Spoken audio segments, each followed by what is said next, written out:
Welcome to Herbally Yours, an adventure into the world of natural medicine. Here is your host, Dr. Ellen Kamai, the natural nurse who will help you take the leap to ultimate wellness. Greetings, and thank you for joining me, Ellen Kamai, the natural nurse, for another edition of Herbally Yours, right here on the voice of Nassau Community College, 90.3 WHPC. Listen on air or online at iHeartRadio, Odyssey, TuneIn app, smart speakers, nccradio.org, or our own WHPC app. And Herbally Yours consistently brings you the latest information about the many facets in the world of natural living. Today, we are so happy to have as our guest Reverend Dr. Shannon Sterringer, and she is the founding pastor of the community of St. Hildegard Church and Hildegard House Shrine in Fairport Harbor, Ohio.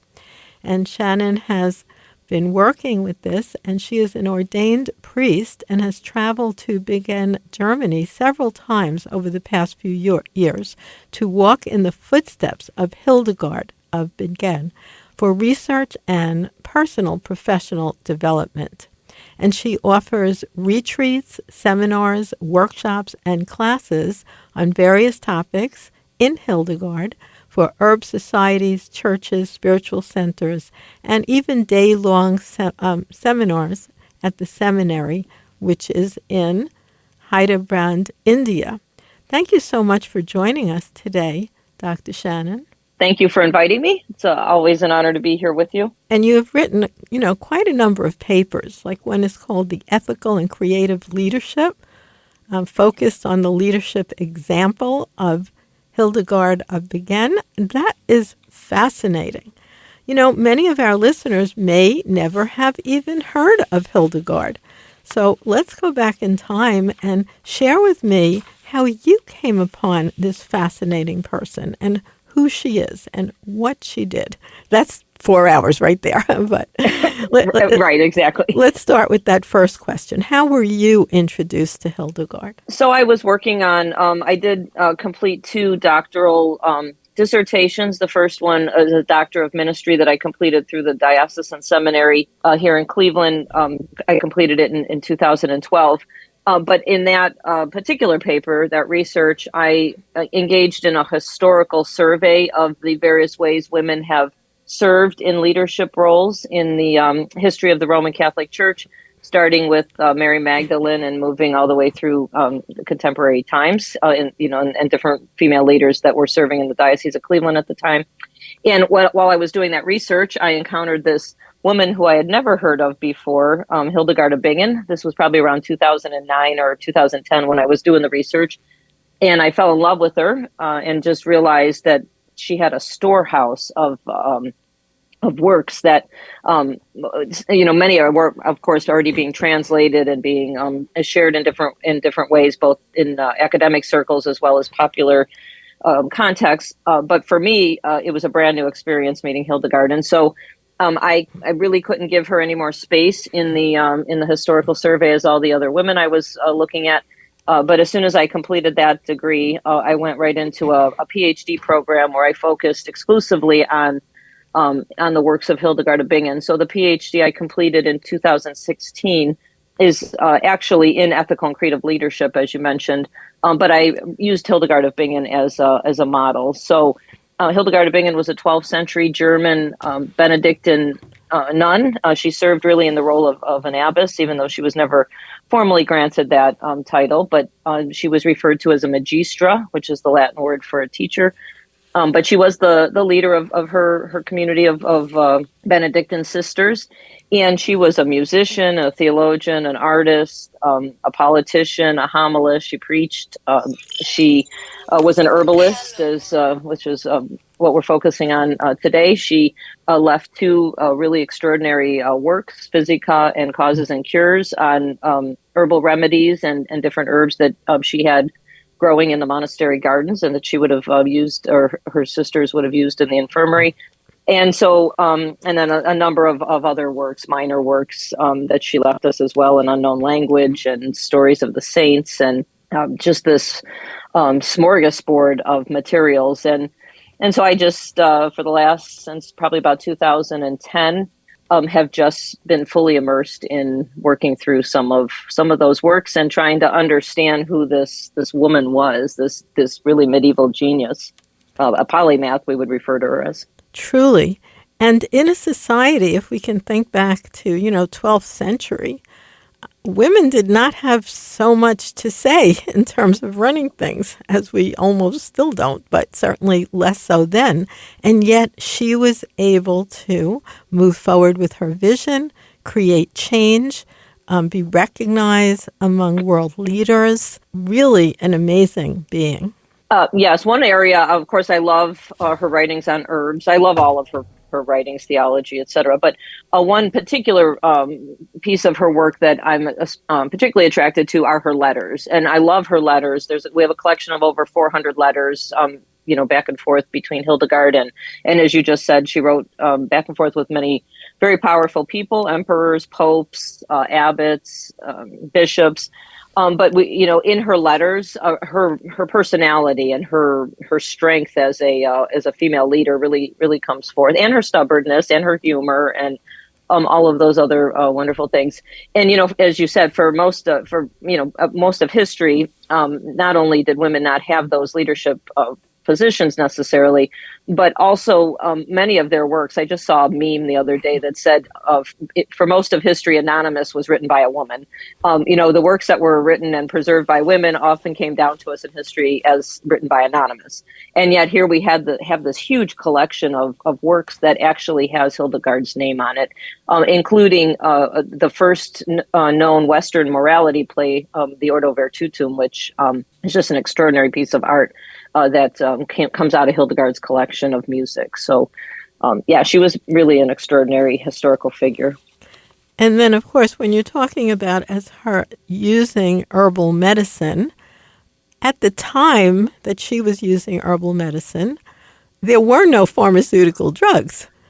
So Correct. it was, and in fact, right near us, well, not by you, but I'm here in Oyster Bay, Long Island at the moment, and near us, there's, in the Bronx, there's a place called the Cloisters, which you may or may not have heard of, but it's a beautiful old monastery. And they have a phenomenal herb garden, as many older religious places had, because they used them in their healing work. Exactly. And yes, and I think in so many ways, as I know this has been your life's work, we've lost in some sense as a culture, I think, the wisdom of that ancient medicine. And so, Hildegard is so contemporary in the sense that she's giving us an opportunity in another way to bring some of this ancient wisdom into our modern experience and to weave it together in some sort of integrative relationship. And also, there's so many books, both that she wrote, but also written about her work. And in terms of the healing capacity of herbs and herbal formulas, very specific for different conditions, which book do you think would be the best for someone to start out with? Well, one of my favorite authors on the topic is Dr. Vigard Strelo. He has I think 3 books possibly that have been translated into English. Most of his books are in German. If you read German, there's quite a bit bigger selection of his works in German. But he might be retired now, but he has had a clinic down in right on the border of Germany and Switzerland on Lake Constance called the Hildegard Praxis. And in that center, he put into practice today, in a modern way, Hildegard's remedies and Hildegard's medicine, that he worked on and researched from the writings that she left on, as you said. She was very specific in terms of how to use certain herbs. Also, not just herbs, but also, being out in the fresh air or listening to music. Music was a form of healing for Hildegard. But she also used gemstones. And so for Hildegard, gemstones grow from the earth the same as the plants do. And they too have their own healing properties. So I really like Dr. Vigard Strelo's work. But I would probably recommend one of the more contemporary writers that I would recommend would be Dr. Victoria Sweet. And she's got a couple of books, God's Hotel, slow medicine, and then she has one specifically on Hildegard and pre-modern medicine called "Rooted in the Earth, Rooted in the Sky." And that's an excellent book. It's a big book, but it's not a real difficult read. The language, it's pretty readable. It's not a medical text. You don't have to have a medical degree to be able to understand it, because I don't have a medical degree, and I really enjoy it. But she also has a number of articles you can read online for free through JSTOR or other places that are summaries of her work with Hildegard's medicine. And there's really actually very specific recommendations that she has for if you have this kind of challenge, a health challenge, that you can use this combination of herbs, often with instructions on how to prepare it, when to use it during the day, and, really full herbal protocols. And like you said, also bringing in other natural therapeutics as well. Absolutely. And for Hildegard, she was holistic. So for her, it's, in much, I think how many of us would imagine, especially coming out of the Western conventional medical world, at least the little bit of exposure that I've had to Eastern, say like Eastern Chinese medicine, she would look at the whole person. And so in her works, and also Dr. Vigard Strelow's and Dr. Victoria Sweet's, there's you have to approach a person, holistically. And so it's not enough to cure the physical if the mental or the spiritual is out of balance, and vice versa. And so, you have to look at, so for example, Dr. Vigard Strelo has a book called, I think it's called Spiritual Remedies. And in that, he's very specific as well, using Hildegard's medicine, that, if you're suffering from chronic lower back pain, there's probably more going on than just an injury or just whatever's physically happening. He takes a look at your, different emotional causes, different spiritual causes, because all of that needs to be addressed simultaneously to fully heal. And of course, we know that's true, but look at these ancient writings that back that up. And let me remind our listeners that you are listening to Herbally Yours on the voice of Nassau Community College, 90.3 WHPC. And you can listen live, on air, or online at nccradio.org, iHeartRadio, or any other podcast venue that you like. And for more information on today's guest or topic, email us at whpc@ncc.edu, or you can email me through naturalnurse.com, and you can find our guest today, the pastor of the community of St. Hildegard Church and Hildegard House, Dr. Shannon Sterringer, at hildegardhouse.org, and also thegreenshepherdess.org, and we'll have live links to that as we move forward. So, Dr. Shannon, when you're talking about Hildegard House, we notice that you spell that as Haus. Why did you make Correct. that choice?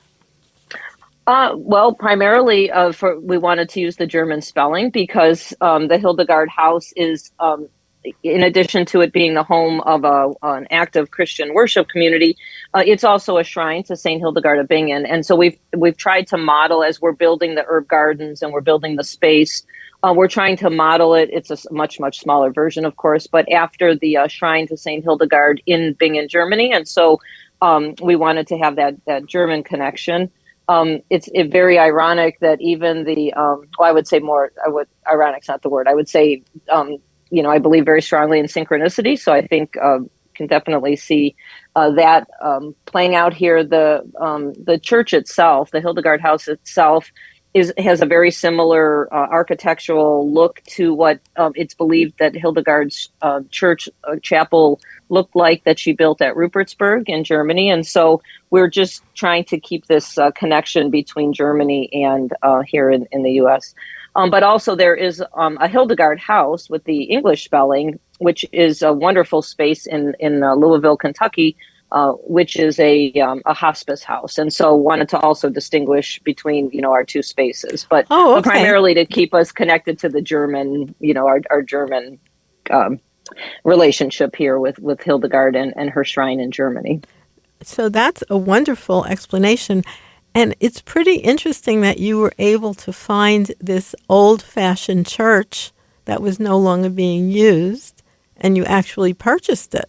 Yes, and then, here's where, again, I believe always that divine, well, and this is Hildegard. Hildegard believed in divine order. She would say that there's an order to, there's a divine order to all things that's unfolding, whether we can see it or not. And I actually, the church that, as I said, has a very similar look architecturally to possibly to what Rupertsberg looked like, is a church that, yes, it had been built in 1926 as a Byzantine Catholic church, and then they closed it in 2012. So it had been empty for a few years before we purchased it. But I worked down the street at another church, only 2 blocks down the street from it, for 22 years, and not ever, really having this a vision of what was unfolding.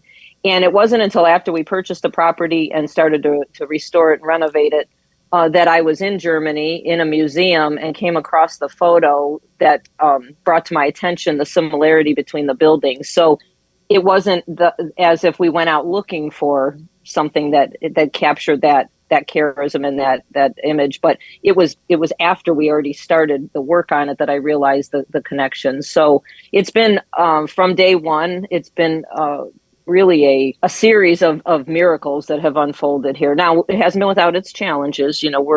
Whenever you're doing something brand new and building something that there's no blueprint for, you hit road bumps, which we have. But overall, it's just been one big miracle unfolding in all these little series of mini miracles. So it's been amazing. And one thing that you shared another time that we did an interview was that a lot of Hildegard's things were written in Latin, not Correct. in German. Correct.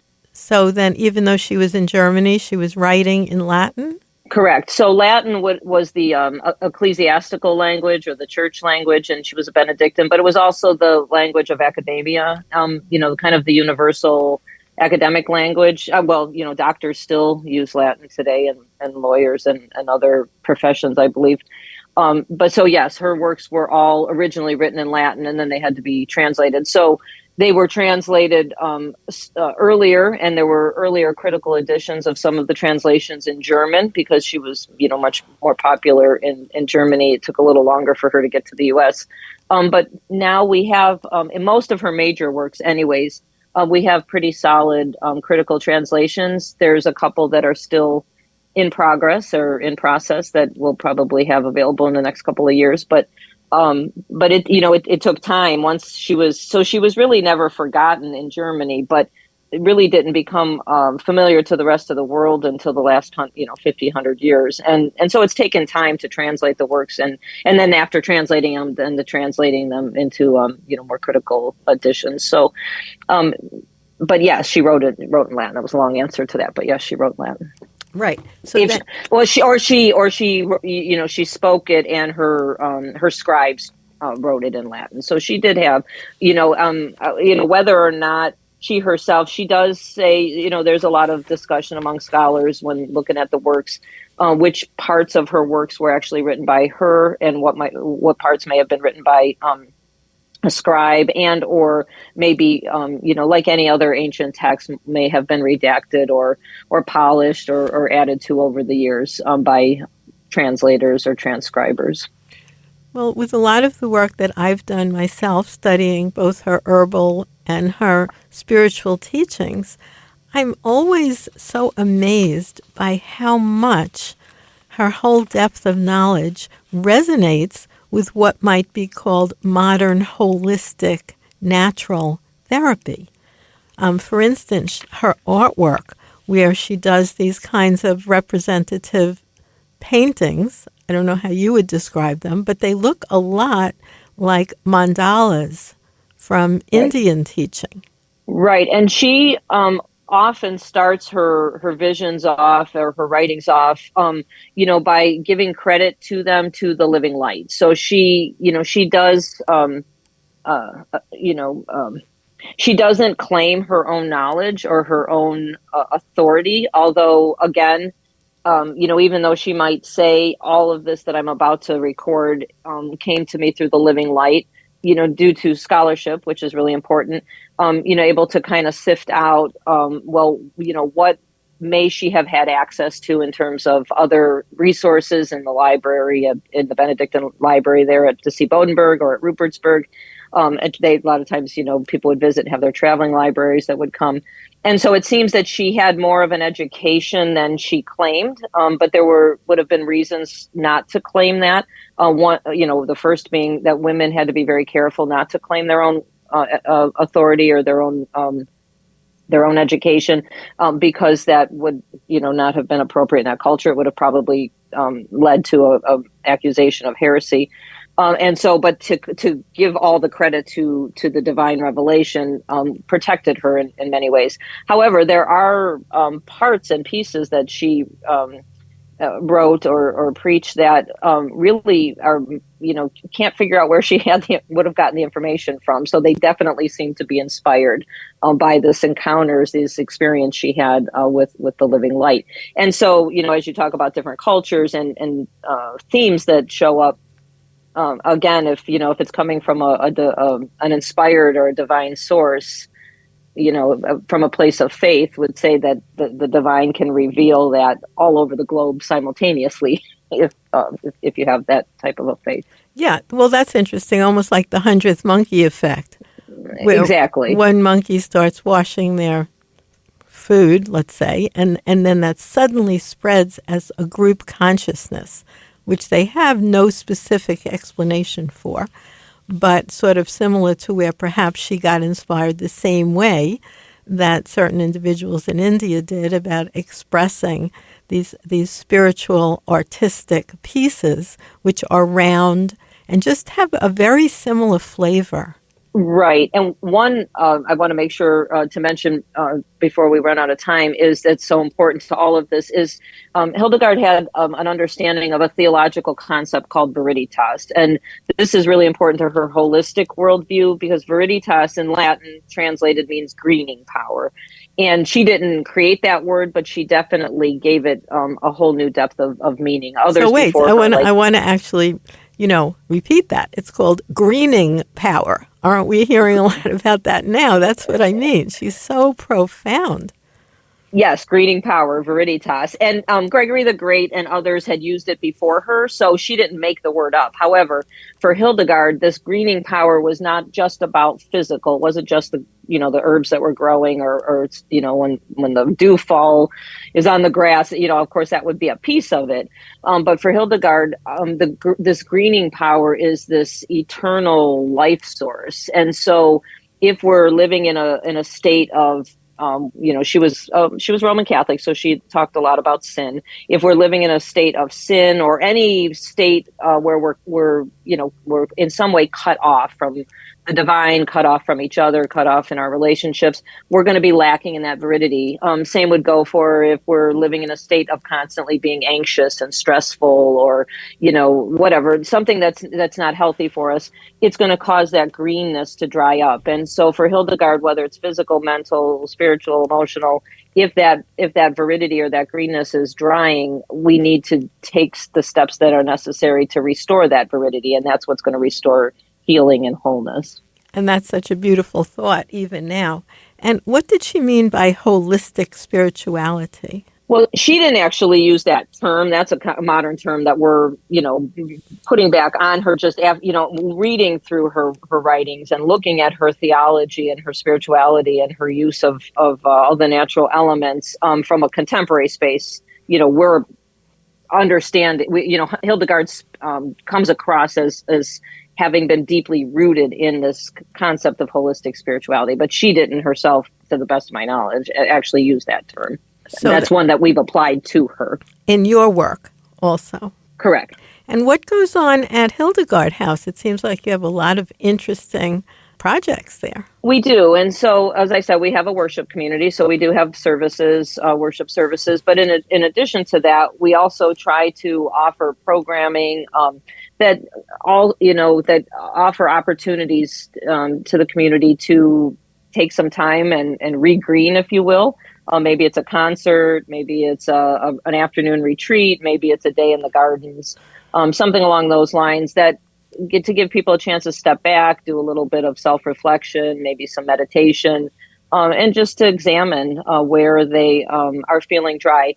Even in our worship community, the way we celebrate the sacraments, sacrament of reconciliation, for example, rather than putting so much emphasis on sin or the negative aspects of what creates a situation where we need reconciliation, is we focus on where are we feeling dry, where are we feeling brittle, what part of our life needs some moisture or some greenness. And so we're trying to pull through everything we do here to the best that we can, Hildegard's general charism. Oh, it's just amazing that you were able to, from a thought form and from your study, then really ground a lot of that information and create an actual physical space that honors a lot of this teaching and helps to bring it back to light.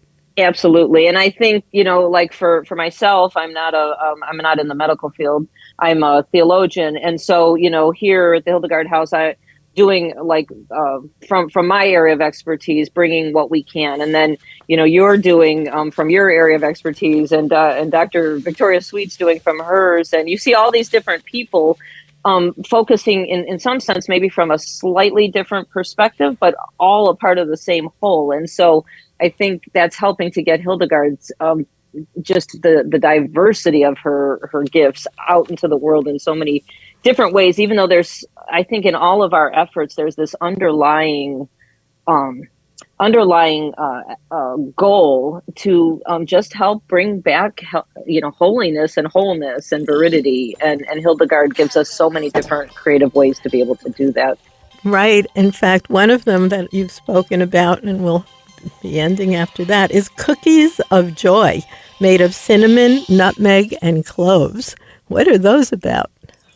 Correct. So in her work Physica, Hildegard has, as you said, very specific definitions for different herbs and how to use them. And in the section on nutmeg, she has a little recipe there that says, if you're feeling in any way down or, without joy, to make little cakes with the flour. She preferred with spelt flour, but to make little cakes, and then to add what she calls the spices of joy, cinnamon, equal parts cinnamon and nutmeg, and then clove to taste. And so this spice mixture, you can put it in these little cookies, which are called cookies of joy.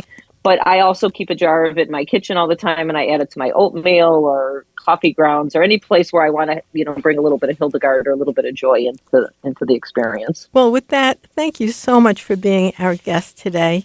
And we've been listening to information about Hildegard, the Bingen with Dr. Shannon Sterringer. And thank you, listeners, for tuning into Herbally Yours, produced in the studios of 90.3 WHPC. Nassau Community College, Garden City, New York. For further information, email us at whpc@ncc.edu. This is your host, Ellen Kamai at naturalnurse.com, inviting you to join us next week for another edition of Herbally Yours.